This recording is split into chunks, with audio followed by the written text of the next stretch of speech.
بسم اللہ الرحمن الرحیم۔ السلام علیکم ورحمۃ اللہ وبرکاتہ۔ سب آپ کو خوش آمدید۔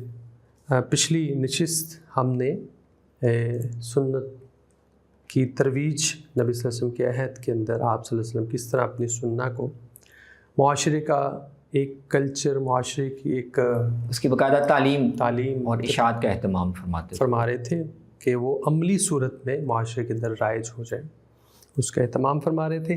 بہت ساری سنن کا ہم نے مطالعہ کر لیا تھا کہ آپ کن کن چیزوں میں آپ ان کو مشروع کر رہے تھے اور سنت کا حصہ بنا رہے تھے۔ آج وہیں سے ہم آگے شروع کریں گے، کچھ اور پہلو بھی ہمارے سامنے آ جائیں گے۔ آثار کی روشنی میں، روایات کی روشنی میں ہم دیکھتے ہیں قربانی ایک بڑی عبادت ہے، جیسے نماز ہے، نماز کے بارے میں ہم نے چیزیں پڑھی، قربانی کے بارے میں بھی نبی صلی اللہ علیہ وسلم نے ہمیں ہدایات فرمائی۔ آپ نے فرمایا کہ جو نماز ہے، یعنی عید کی نماز، عید الاضحیٰ کی، اس سے پہلے اگر کسی نے ذبح کر لیا ہے تو وہ قربانی کاؤنٹ نہیں ہوگی، عید کی نماز کے بعد ہی قربانی۔ ہاں، یہ جو روایت ہے نا، یہ اصل میں اس پوری کو اگر ہم دیکھ لیں تو اس سے ہمیں سمجھ میں آئے گا کہ سنت کی یا شرائع کی تعلیم کتنے اہتمام سے دی جاتی تھی۔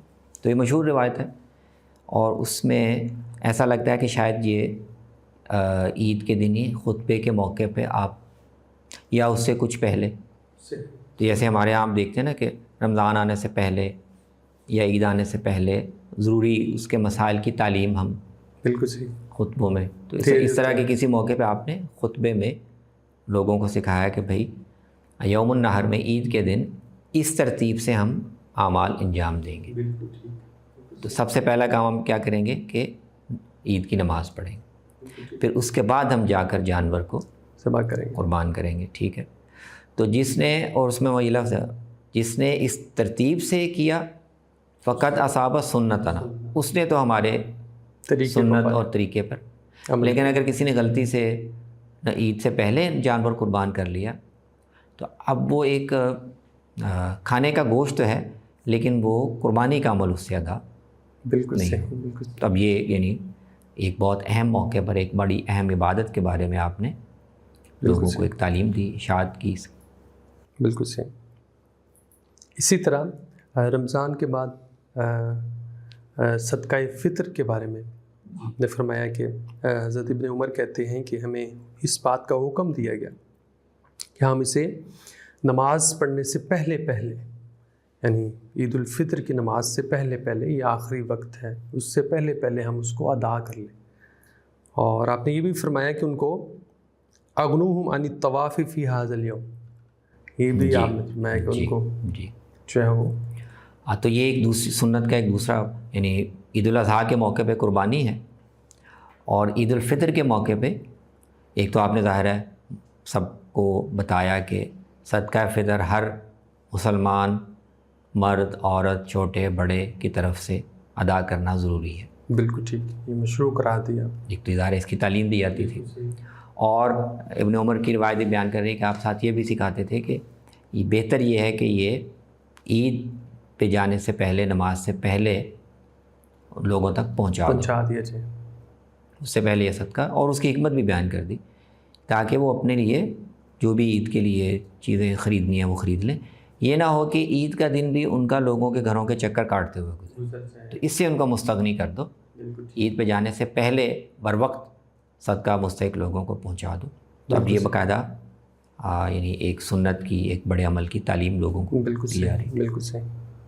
اسی طرح عید کے موقع پہ جو نماز کی جماعت کی ادائیگی کے لیے بھی احکام آپ نے فرمایا کہ بچیاں جو ہیں، نوجوان لڑکیاں ہیں، وہ بھی آئیں، حتیٰ کہ حیض والی عورتیں بھی آئیں، وہ اگرچہ ہماری جماعت میں شامل نہیں ہوں گی لیکن ہماری دعاؤں میں شامل ہوں، تو اس کا خواتین کی شکل جی یہ ظاہر ہے، یہ عید کے موقع پہ جو خصوصی اہتمام کیے جاتے ہیں۔ عام نمازوں کے لیے تو آپ نے خواتین کو اجازت دی کہ وہ آنا چاہیں تو آ جائیں اور لوگ ان کو روکے نہیں، لیکن عید کے موقع پر یہ تعلیم دی گئی کہ نہیں، عید کے موقع پر عیدگاہ میں مسلمانوں کا زیادہ سے زیادہ اجتماع ہونا چاہیے، تو خواتین بھی آئیں، بڑی عمر کی بھی آئیں، نوجوان بھی آئیں، چھوٹی لڑکیاں بھی آئیں، یہاں تک کہ جو نماز نہیں پڑھ سکتی وہ بھی آئیں، زیادہ سے زیادہ لوگ ہوں۔ ہاں جو نماز نہیں پڑھ سکتی وہ نماز میں شامل نہ ہوں، لیکن جو دعا ہوگی، جو خطبہ ہوگا اس میں شامل ہوں۔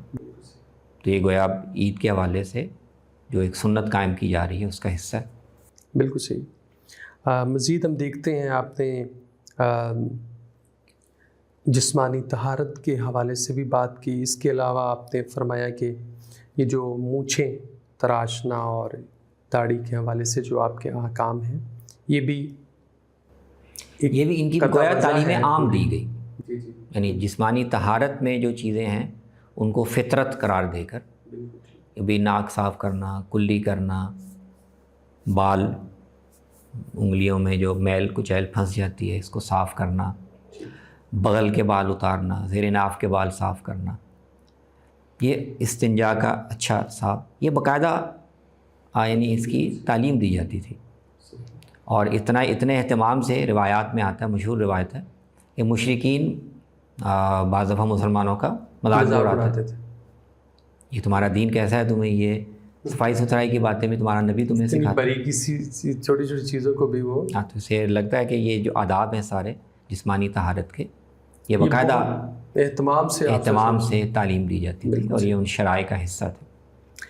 صحابہ کہتے ہیں کہ مسواک کے بارے میں نبی صلی اللہ علیہ وسلم اس قدر تاکید فرماتے تھے کہ ہمیں لگتا تھا کہ اب اس کے بارے میں کوئی حکم نازل ہو جائے، فرضیت کا حکم نازل نہ ہو۔ اور آپ خود کہتے تھے کہ اگر مجھے مشقت کا خوف نہ ہو کہ امت مشقت میں پڑ جائے گی تو میں ہر نماز کے لیے وضو کے وقت اس کو لازم قرار دوں۔ اور اس کے پیچھے بھی وہی طہارت اور صفائی ستھرائی کا عنصر ہے ہمارے سامنے۔ بالکل صحیح۔ استئذان ہے معاشرتی آداب کے حوالے سے، حضرت عمر کے پاس صحابی گئے اور انہوں نے 2-3 دفعہ دستک کی، وہ مصروف تھے، وہ واپس چلے گئے، تو انہوں نے کہا کہ بھائی تم واپس کیوں چلے گئے؟ انہوں نے کہا کہ نبی صلی اللہ علیہ وسلم نے ایسے ہی فرمایا ہے، ہمارے لیے آپ کی سنت تو یہی ہے کہ 3 دفعہ ہم دستک دیں گے اور اس کے بعد ہم واپس چلے جائیں گے۔ تو انہوں نے پھر کہا کہ اس کے بارے میں تمہارے پاس کوئی گواہ ہے کہ نبی صلی اللہ علیہ وسلم نے یہ فرمایا؟ اب اس سے بھی پتہ چل رہا ہے کہ وہ اس بات کو کس قدر اہمیت دے رہے ہیں کہ اگر یہ بات نبی صلی اللہ علیہ وسلم نے شروع کی ہے تو میرے علم میں نہیں ہے۔ ہاں تو پھر اکیلے ابو موسیٰ اشعری کو تو نہیں پتہ ہوگی، اور لوگوں کو پتہ ہوگا۔ تو وہ گئے اور انصار کے گروہ میں ان لوگوں کو کہا، تو وہاں سے پھر ایک صحابی اٹھے، وہ سارے جانتے تھے جی، ابو سعید خدری جو ہے وہ خدری، وہ سب سے چھوٹے تھے، وہ اٹھے اور انہوں نے آ کے کہا کہ میں نے نبی صلی اللہ علیہ وسلم سے یہ سنا ہے، یہ بات سنی۔ تو بلکہ وہ جملہ دلچسپ ہے، وہاں سارے موجود تھے انصار بڑے بڑے، تو موسیٰ کہنے لگے کہ حضرت عمر سے میں نے یہ بات بیان کی تو اب وہ مجھ سے مانگ رہے ہیں گواہ۔ تو انہوں نے کہا کہ یہ اس میں ہمارے بڑوں کو جانے کی ضرورت نہیں، ہمارا سب سے چھوٹا بتا سکتا جا رہا، یہ تو اتنی معلوم بات، ابو سعید بتا رہا چھوٹے ان میں تھے۔ تو اس سے بھی یہ پہلو واضح ہوتا ہے کہ جن شرائع کی یا اسلام کے سنن کی تعلیم دی جاتی تھی وہ میل ملاپ کے آداب بھی اس میں شامل تھے۔ اس میں سلام خاص طور پر ایک نیا کلمہ متعارف کروایا گیا، جاہلیت میں گریٹنگ کے اور کچھ کلمات تھے تو ان کو بدلا گیا اور عام کیا گیا کہ مسلمان آپس میں میل جول میں سلام کے کلمات استعمال کریں اور انہی کو رائج دیں۔ اور اس کے آداب آپ نے بڑے بتائے کہ بھئی کون کس کو سلام کرے، بالکل ٹھیک، چھوٹا بڑے کو کرے، گزرنے والے بیٹھے ہوئے کو کرے، تو اس کے پورے آداب سکھائے گئے۔ اور اس طرح میل ملاپ میں یہ بھی کہ اگر کسی کے گھر میں جاؤ تو مطلب پیچھے پڑ جانا اور کھڑے ہو جانا کہ مل کے ہی جانا، یہ مناسب نہیں، گھر والوں کی مصروفیت کا یا ان کے آزار کا بھی لحاظ ہونا چاہیے۔ تو 3 دفعہ اجازت طلب کرنے کے جو بھی طریقے ہیں، کھٹکھٹانا ہے، سلام کرنا ہے، تو 3 دفعہ اطلاع دے کے تو اس کے بعد پھر مزید تنگ نہ کرو، واپس آ جاؤ۔ تو یہ ساری چیزیں آداب یہ بھی باقاعدہ تعلیم دی جاتی تھی، سکھائی جاتی۔ استئذان کو تو قرآن نے موضوع بنایا، بلکہ وہ یہ ساری چیزوں کو قرآن نے موضوع بنایا ہے جس کی پریکٹیکل فارم نبی ان کے بہت سے پہلوؤں کو قرآن نے موضوع بنایا اور ظاہر ہے پھر ان کو عملاً معاشرے میں ان کی تعلیم دینا، ان کو رائج کرنا، یہ رسول اللہ صلی اللہ علیہ وسلم نے فرمایا۔ بالکل سی ایک دیہاتی آیا نبی صلی اللہ علیہ وسلم کے پاس، کہنے لگا کہ مجھے بتائیں اسلام کیا ہے، اور آپ نے فرمایا کہ 5 نمازیں ہیں، اور اس نے کہا کہ روزے، آپ نے فرمایا رمضان کے روزے ہیں، اس نے کہا کہ مجھے بتائیے کہ زکوٰۃ کے معاملے میں اللہ نے مجھ سے کیا فرض کیا ہے، تو آپ نے اس کو وہ بتایا۔ تو یہاں پہ شرائع الاسلام کا لفظ آیا ہے، اور اس نے پھر کہا کہ اللہ کی قسم میں اسے نہ کم کروں گا نہ زیادہ کروں گا. تو آپ نے فرمایا کہ یہ جنت میں داخل ہوگا اگر یہ اپنی بات پہ قائم رہا، اگر اس نے سچ تو کہا. یہ ظاہر فرائض ہے نا، تو یہ تو تعلیم لازماً نماز پڑھنی ہے، ان اوقات میں پڑھنی ہے، اور رمضان میں روزے رکھنے ہیں، اور زکوٰۃ ادا کرنی ہے. تو شرائع اسلام کے اراکین میں سے یہ تو ہر آدمی کو اس کی تعلیم دی جاتی تھی. بالکل صحیح. اسی طرح وہ مشہور روایت ہے جس میں یہ جسے حدیث جبریل بھی کہتے ہیں، اس میں جو ورژن میرے سامنے ہے اس میں الاغتسال من الجنابہ کا لفظ بھی ہے. جیسے وہ زکوٰۃ ہے اور حج ہے، رمضان کے روزے ہیں اور نماز ادا کرنا ہے، جسے شرائع الاسلام ما شرائع الاسلام یہ انہوں نے سوال کیا. وہ بھی بہت اہم روایت ہے حدیث جبریل. اس میں انہوں نے غسل کا بھی ذکر کیا. اس سے بھی واضح ہوتا ہے کہ رسول اللہ صلی اللہ علیہ وسلم یعنی تعلیم کے لیے کیا کیا اہتمام کیا جاتا تھا. رسول اللہ صلی اللہ علیہ وسلم خود بھی تعلیم دیتے ہیں، بعض موقعوں پر لوگوں کو متوجہ کرنے اور ان کے تاکہ یہ واقعہ ان کو یاد رہے، تو غیر معمولی طریقہ بھی اختیار کیا. تو جبریل انسانی شکل میں آ گئے اور اب لوگوں کے سامنے بیٹھ کر مجلس میں بظاہر سوال جواب کر رہے ہیں، لیکن مقصد یہ ہے کہ اس سے دین کے بارے میں یہ حقیقتیں لوگوں کو مستحضر ہو جائے. تو ایمان کن کن چیزوں پہ رکھنا ضروری ہے. وہ پوچھ رہے ہیں، حضور جواب دے رہے ہیں، لوگ سیکھ رہے ہیں. اسلام کیا ہے؟ تو اسلام میں یہاں جو دین کے ظاہری شرائع اور ارکان اور فرائض ہیں، تو اس میں یہ اہم اچھا آپ نے ذکر کیا. عام طور پر حدیث جبریل میں جو وہ 4-5 بڑے ارکان ہیں ان کا ذکر ہے، لیکن اس ورژن میں غسل جنابت کا بھی ذکر ہے. اس کا مطلب یہ ہے کہ طہارت کے باب میں جیسے وضو سیکھنا، اس طرح یہ بھی لوگوں کو سکھایا جاتا تھا کہ جنابت کے بعد پھر غسل کرنا بھی لازم ہے. بالکل. جس طرح یہ حدیث جبریل کے اندر پوری جامعیت کے ساتھ دین کا بیان ہے، اسی لیے اس کا میرے خیال سے خصوصی طور پہ اہتمام کیا گیا تعلیم کا کہ جبریل آئے اور انہوں نے جی یعنی انداز تعلیم بھی بڑا اہم. جیسے آپ بعض دفعہ ممبر پہ تشریف فرماؤ کہ یا کھڑے ہو کے نماز پڑھ کے دکھا رہے ہیں، صحیح، تو اس سے بھی لوگوں کو چیزیں ذہن میں رہ جاتی ہیں. بالکل صحیح. جبریل آ کے سوال جواب کر رہے ہیں اور لوگ حیران متنبع بھی ہیں، متعجب بھی ہے کہ یہ کون ہے، پہلے بندہ دیکھا نہیں، سفر سے بھی آیا ہوا نہیں لگ رہا، لیکن ہم پہچانتے بھی نہیں. صحیح، بالکل صحیح. تو یہ سارے مختلف طریقے جس سے لوگوں کے ذہنوں میں چیزیں ذہن نشین ہو جائیں، مستحضر رہیں، یہ سارے اختیار کیے گئے. اسی طرح جو وفود وغیرہ بھی آتے تھے ان کی تعلیم اور تربیت کے لیے بھی نبی صلی اللہ علیہ وسلم خاص اہتمام بھی کرتے تھے، ان کو رکھتے بھی تھے کچھ دن کے لیے، وہاں بھی سیکھتے تھے، اور بعض دفعہ ان کے لیے صحابہ کو بھیجتے بھی تھے ان کی تعلیم کے لیے. اور آپ نے فرمایا ایک موقع پہ کہ جب تم جاؤ تو نماز کا وقت ہو جائے تو تم میں سے کوئی ایک آدمی مؤذن ہو، اذان دے، پھر تم اپنے میں سے اس شخص کو امام رکھنا یا کھڑا کرنا جو قرآن زیادہ جانتا ہے. اس طرح کے احکام بھی ہمیں نبی صلی اللہ علیہ وسلم کی جی. تو مدینے میں تو ظاہر آپ خود امامت فرماتے تھے اور نماز کے لیے بلانے کا، اطلاع دینے کا ایک پورا طریقہ مروج تھا، لیکن جو باہر کے لوگ آتے تھے وہ یہاں سے سیکھ کے چلے جاتے تھے، تو ان کو پھر آپ یہ خاص طور پہ ہدایت دیتے تم اپنے علاقے میں جب جا کر نماز کا اہتمام کرو تو یہ چیزیں ملحوظ رکھنی ہیں. اذان کا اہتمام کرو، اور جو تم میں سے جس کو قرآن زیادہ یاد ہو امام اس کو بناؤ. اور تو یہ چیزیں بھی اسی کا حصہ تھیں.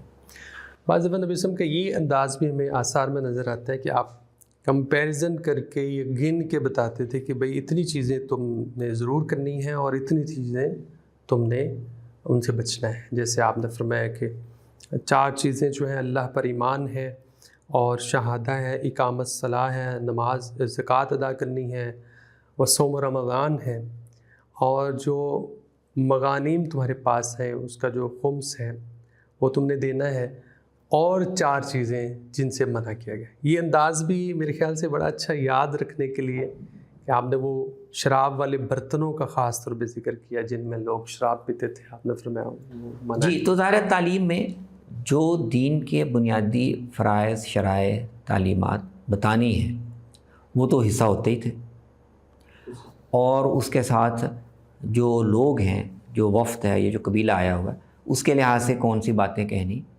موضوع ہیں، مناسب ہیں، ساتھ وہ شامل کر دی جاتی۔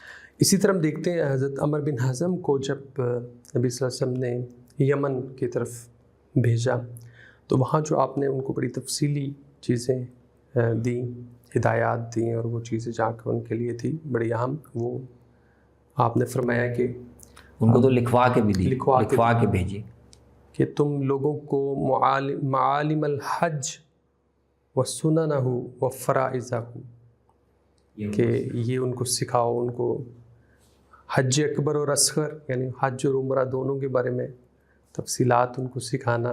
ہاں، تو اب یہ بہت اہم ہے کہ عمرو بن حزم، یہ فتح مکہ کے بعد کی بات ہے۔ اچھا، اہل یمن بھی آ کے اسلام قبول کر چکے، صحیح سے، اور غالباً حجۃ الوداع سے ظاہر ہے یہ لازماً پہلے کی بات ہے۔ تو اس کا مطلب یہ ہے کہ آپ جب ان کو بھیج رہے ہیں تو وہاں سے بھی حج کے لیے لوگ آئیں گے۔ صحیح صحیح۔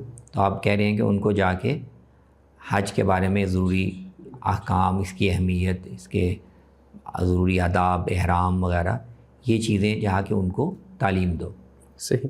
یہ بطور گورنر گئے ہیں یا ویسے ایک معلم کے طور پہ؟ نہیں، یہ عامل کے طور پہ گئے۔ اچھا، عامل۔ لیکن عام طور پر اس زمانے میں یہ تقسیم گورنر ہی اس کو مقرر کیا جاتا ہے، جو 7 لوگوں کو، ان کو یہ ہم آگے دیکھیں گے کہ ان کو دین کی تعلیم بھی دے، یعنی وہ عالم ہوتا تھا، بالکل، جو صرف انتظامی معاملات نہیں دیکھتا تھا، بلکہ وہ دین کی ضروری احکام اور تعلیمات بھی منتقل کرتا۔ بالکل صحیح۔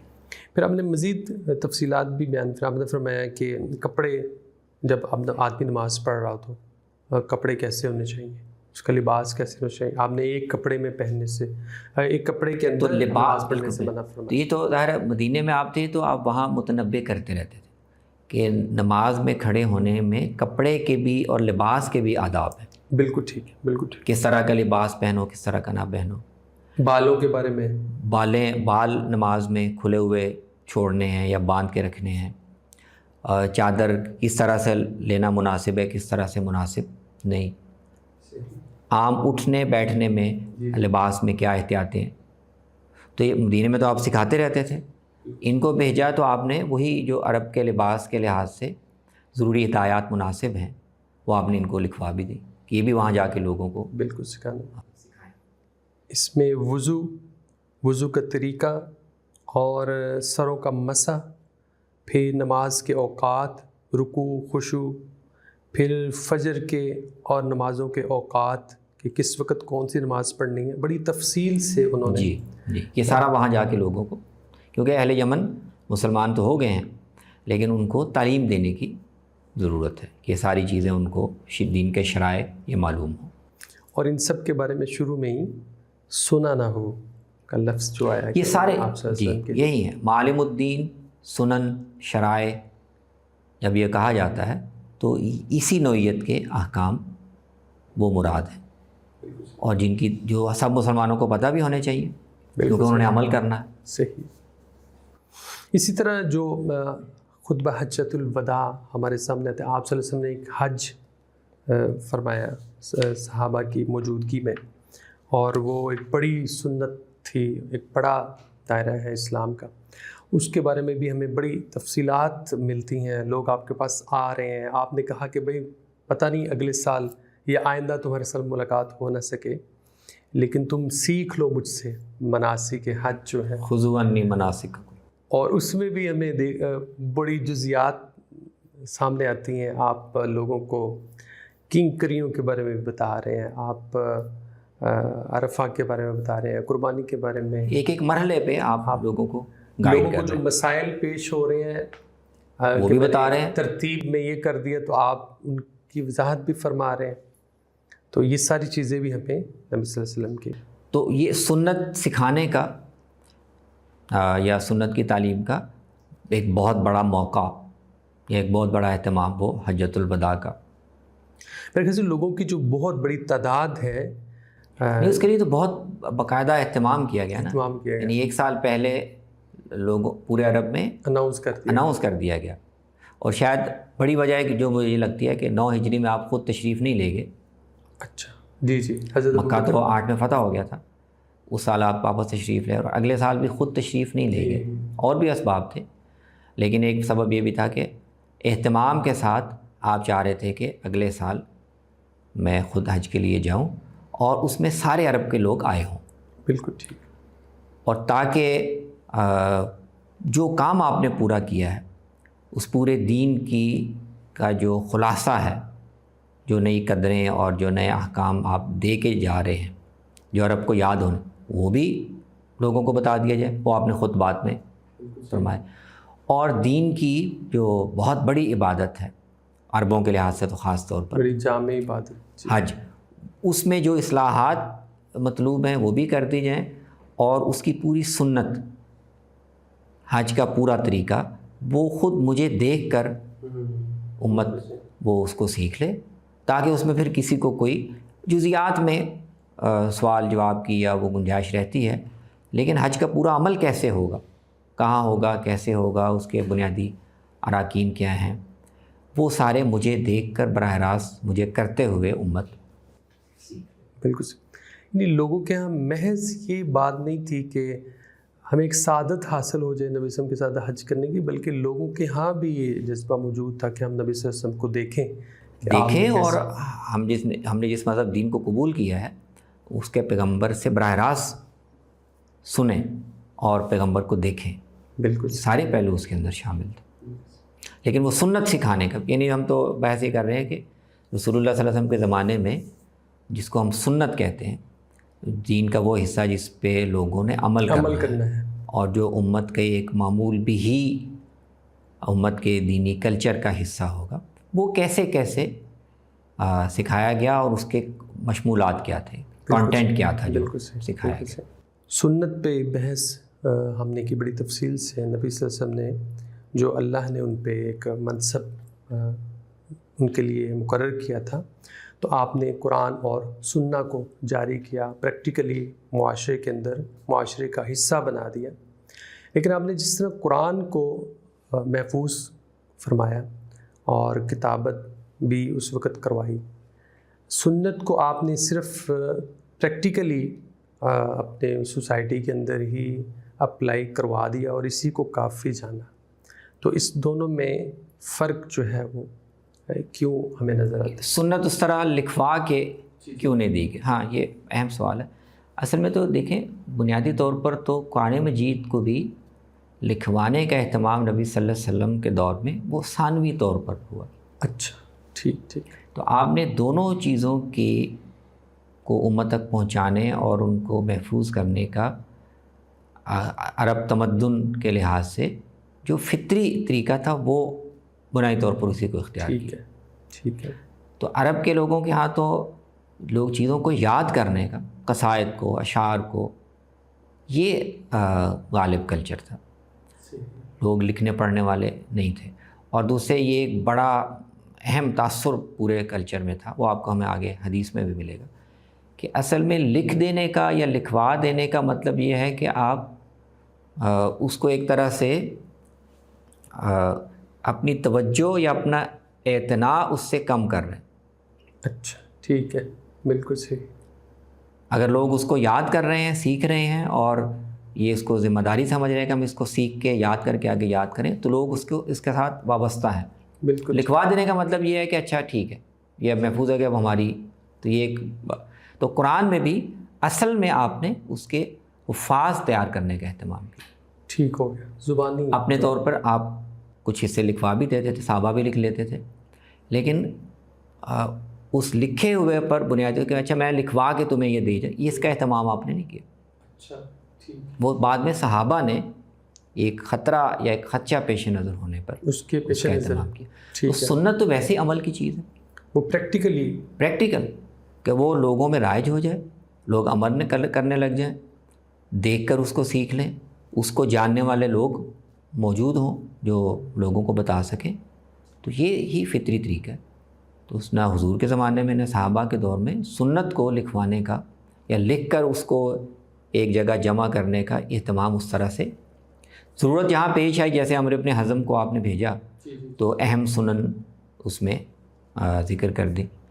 یہ بھی بعد میں صحابہ نے بھی نہیں کیا، وہ بھی بعد میں امت کو جب اس کا ادراک ہوا کہ یہ ساری چیزیں ان کو اب ہم کہیں تاریخی ریکارڈ میں بھی محفوظ کر لیں، تو وہ پھر وہ سارے آثار، احادیث، روایات جو سنت کو بیان کرتے ہیں ان کو پھر.